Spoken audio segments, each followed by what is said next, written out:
Hello everybody and welcome back to my YouTube channel. Today's review is on my most anticipated film of the year.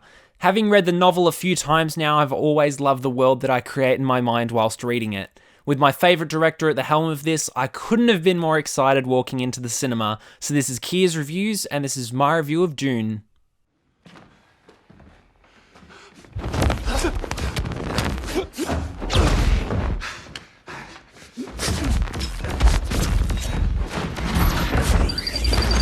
Have you?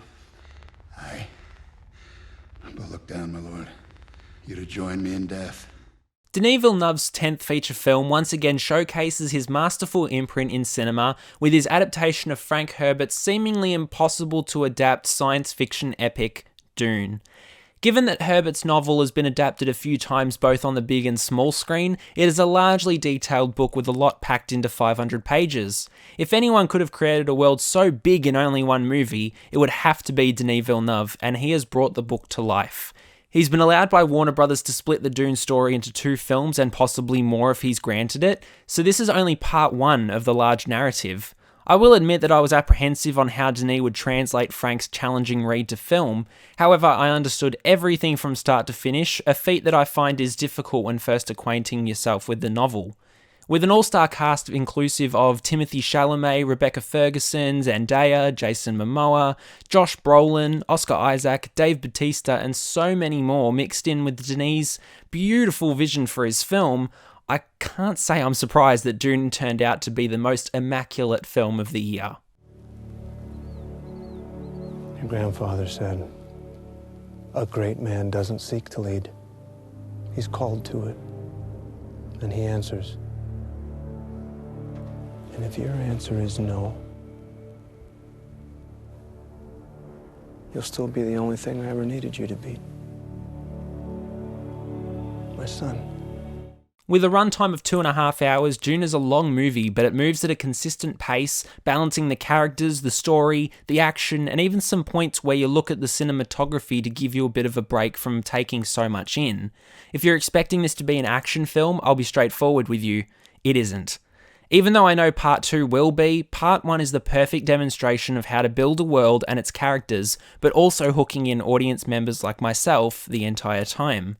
I paid attention to every single second of the film and was drawn in from the beginning to the end. It's obvious that Denis knew what he was creating, as he stated in multiple interviews that he had the novel, but drew how he saw these sequences in his head onto the pages of the book. To have such a dedicated vision of a novel brought to fruition by a true fan of the source material really gave this movie something a little bit extra. You could tell that Villeneuve poured his heart into everything about this. He incorporates so much into the movie, but it's never overwhelming or difficult to understand. It's just a lot to process by the end. Bless the coming and going of him. May his passage cleanse the world and keep the world for his people.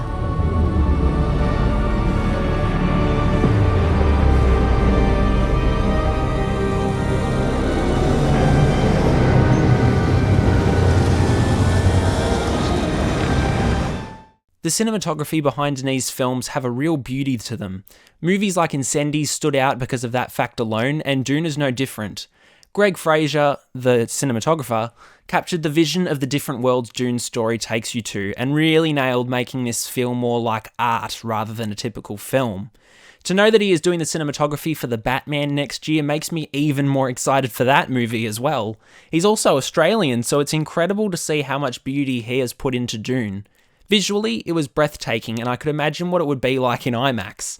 The passion is obvious from any person's point of view. It's faithful and accurate to the book, so much so that I could quote lines from the novel during particular scenes. This is one of, if not the best book ever adapted into a film. Hans Zimmer, a composer from the heavens, cast aside the opportunity of being the composer of Christopher Nolan's Tenet last year and really wanted to focus on nailing Denis' Dune. What a magnificent choice. Seeing this in the cinema, which is the only way you should be viewing this movie, was an experience that you could only dream of. The chairs shook as Zimmer's score roared in addition to beautiful visuals. Each song it created fit perfectly to each and every scene. I hold at your neck the Gom Jabbar. A poisoned needle, instant death. The test is simple. Remove your hand from the box, and you die. What's in the box? Pain. This film oozes with adopting the heights of a blockbuster budget, but still making it feel like a modest independent film. That's why I love that Denis and Zimmer came together to make this. The cast is fully A-list, and each is perfectly cast. Timothée Chalamet has never been an actor that has been exceedingly memorable in his performances for me, but he's always been on my radar. Dune proves that he can act beyond what we've seen from him before, particularly in the Gom Jabbar scene where you can see through his facial expressions the pain that is increasingly creeping up on him. Rebecca Ferguson was a surprise highlight as I haven't paid much attention to her at all, but I genuinely think that she could be a tough contender for Best Actress at the Oscars with this one. Oscar Isaac was the highlight of the cast in my opinion, since he perfectly fit the role of Duke Leto Atreides. He's always been an actor that I've loved, and to see elements of his performance in Ex Machina here was truly brilliant. You couldn't help but smile at how perfect this cast is. Dreams make good stories, but everything important happens when we're awake, because that's when we make things happen. Look at you. Put on some muscle? I did? No. Hey. See you in Arrakis, my boy. Jason Momoa was as much of a badass that you expect him to be. He was cool with ease, obviously, but he also lended a lot to the comedic moments of Dune. Even though those moments are supposed to be funny, there's not a lot of them, so the story then keeps the situation and stakes of the movie at a serious tone, not taking it lightly. But not one line felt under-delivered. Also, none of the lines were over-delivered. To have a few comedic reliefs every now and then, it was amazing that it was Momoa that had those lines. Even though they weren't in the movie for a whole chunk of time, Zendaya, Josh Brolin, Dave Bautista, and Javier Bardem were also flawless in the sequences in which they were present. All of the cast had so much care for such a typically complicated story. However, their chemistry helped deliver an understandable large-scale world of many locations. The visual effects were unbelievable. Astonishingly, it's the perfect mix of grade A set pieces and CGI.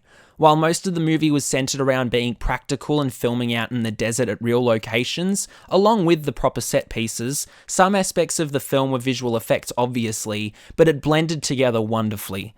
By adapting this for a modern audience, I can only pray and hope that a lot more people will choose to see this in the cinemas over the newest Marvel movie or something. This is one you definitely cannot miss.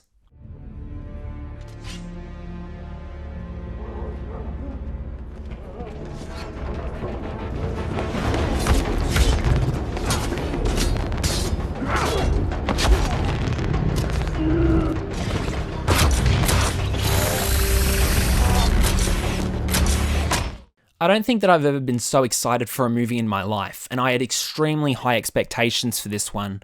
I've read the book a few times, enough to familiarise and compare both versions. As a fan, my expectations were exceeded, immediately urging me to rewatch this super soon. This may not be for everybody, especially if you don't like science fiction, but either way you can't deny the beauty of Dune. Its long runtime never falters and no scene is unintentional or weak. Due to my love of the genre, I loved every single moment of it, but I can certainly understand why some may be bored of it quite quickly. Given this is just part 1, it's a pain to know that part 2 is another 2 years away. This perfectly sets up the sequel in every way, shape and form. Every member of the cast has nailed their portrayal of the characters. Hans Zimmer knows what music he is creating specifically for this epic story, and it really leaves you wanting more. You're definitely satisfied as an audience member when this ends, but that lust for a sequel is anticipated highly. There's more to tell, and Dune Part 1 already tells you so much.